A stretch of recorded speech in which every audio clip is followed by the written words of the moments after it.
Hello, my name's Letitia and I'm an artist and I have a small creative business under the name of Mrs. Bertimus. Thanks for joining me.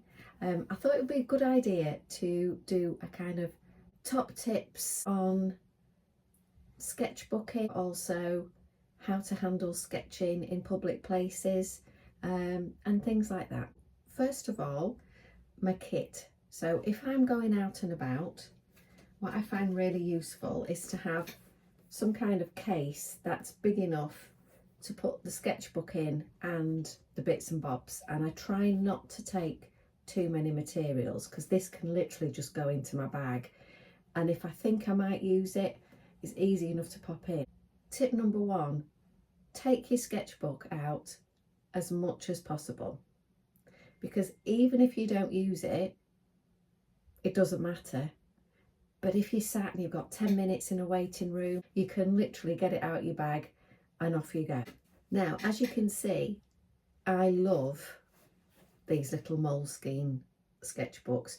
Can I just say, anything, any materials, any sketchbooks, anything like that that I might mention in the video isn't sponsored, unfortunately.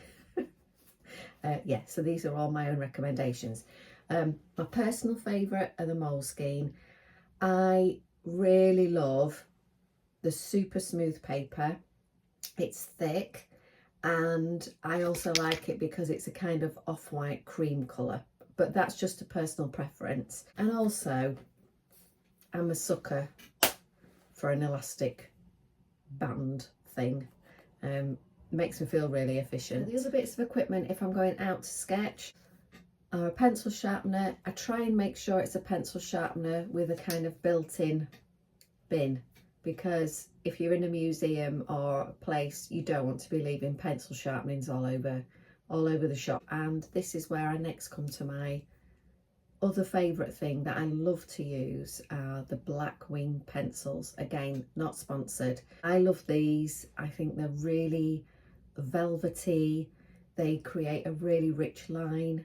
My second top tip would be keep your materials simple, but every now and again I like to change them or mix them up so that it doesn't become too repetitive. So fairly recently I changed the normal matte black wing to the red, and I've really enjoyed getting to know the qualities of the red pencil. Tip number 3, if you are a little bit nervous about sketching out in public, then you can kind of gently ease yourself into it. I mean, I don't care anymore, really. And for years and years and years, I have been sketching in quite public places, museums, outside, and I can honestly say now it doesn't bother me. I think it kind of feels a little bit like, I've heard about photographers who feel when they've got a camera in front of their face, they're much more confident and it's almost like they're hidden behind the safety of the camera.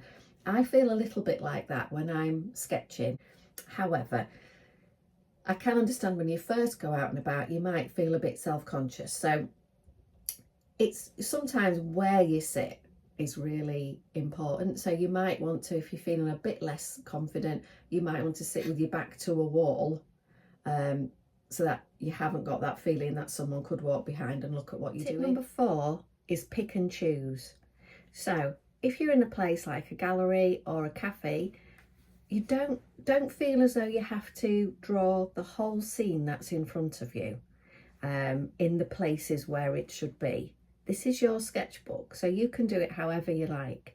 I really like to pick and choose the details that interest me. So this was quite a few years ago, my daughter in an Italian restaurant.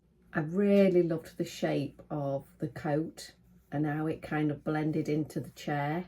Loved drawing this coat hanger, which was actually quite complicated, and I like to look at the graphics and the fonts that I used on like the menus or any signage that I can see. That's the freedom of sketchbooks. So I'll show you a few more examples of those.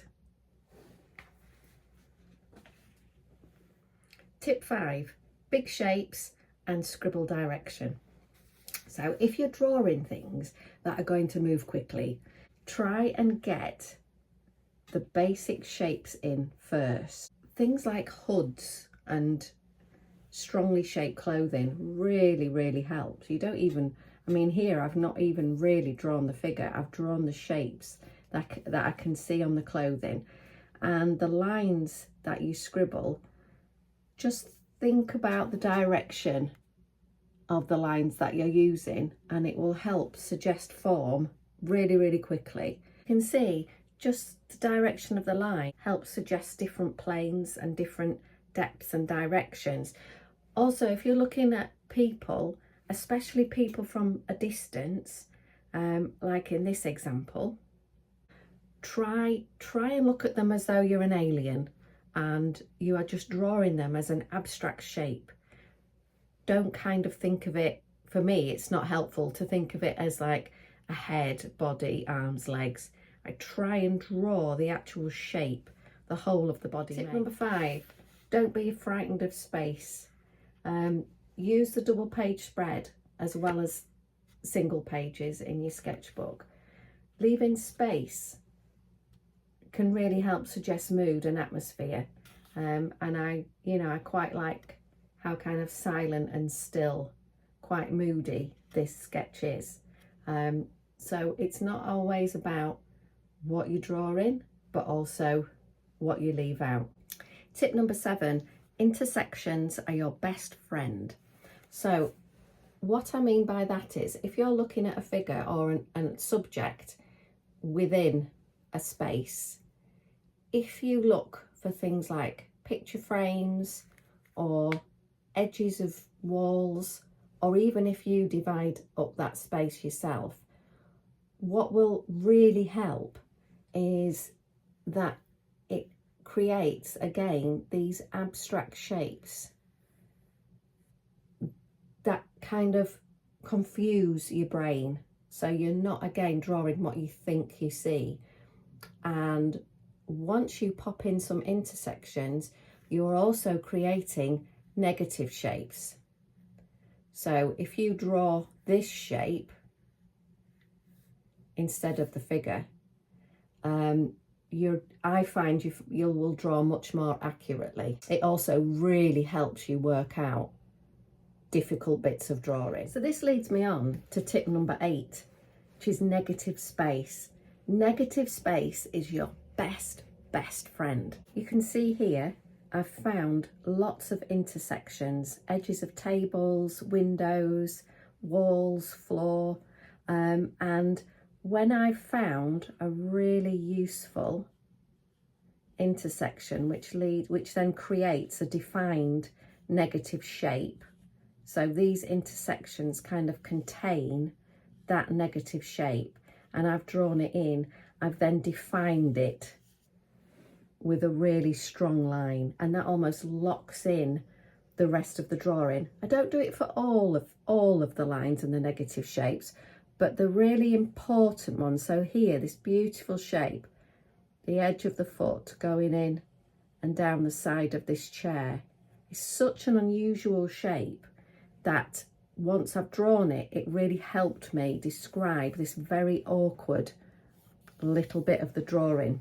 Another thing that intersections and negative shapes then can do is, if you choose one of the shapes that's surrounding the main part of the subject, so here the head, if you choose one of the shapes and you darken it, if it's a light drawing, or if it's a dark drawing, you lighten it.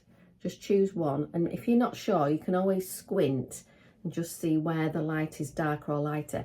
If you can't decide, all I do is I choose one, and then where you can see here where I've darkened it, it helps to project the head or the subject forward, and I only do it on one side. So, you know, sometimes it might work, sometimes it doesn't, but it's quite a handy trick. Tip number 9. I really do think that one of the best ways for improving your drawing practice is to challenge yourself as much as possible to draw things that move really quickly. So, as you can see here, I was trying to draw a really happy, lively, bouncy dog on the beach one day. But this is purely just drawing practice. It's a bit like if you would be practicing the piano over and over again. Another good tip when your subject is constantly moving and shifting position is to start one drawing and then when it moves, begin another.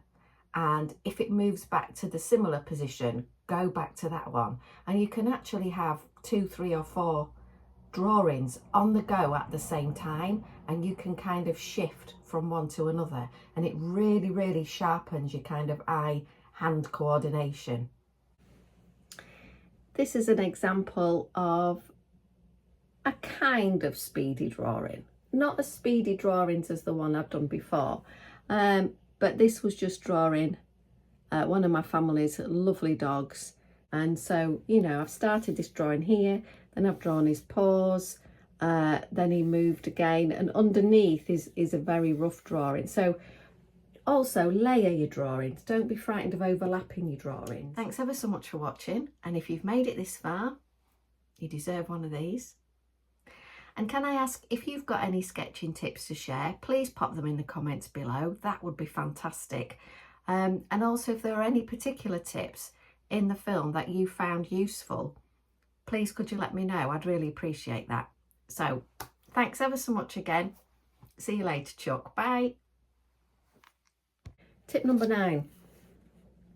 This is the opposite really. Oh, is this going to be tip number 8? Oh God, it's tip number 8 I think. Oh, that's my husband flushing the loo.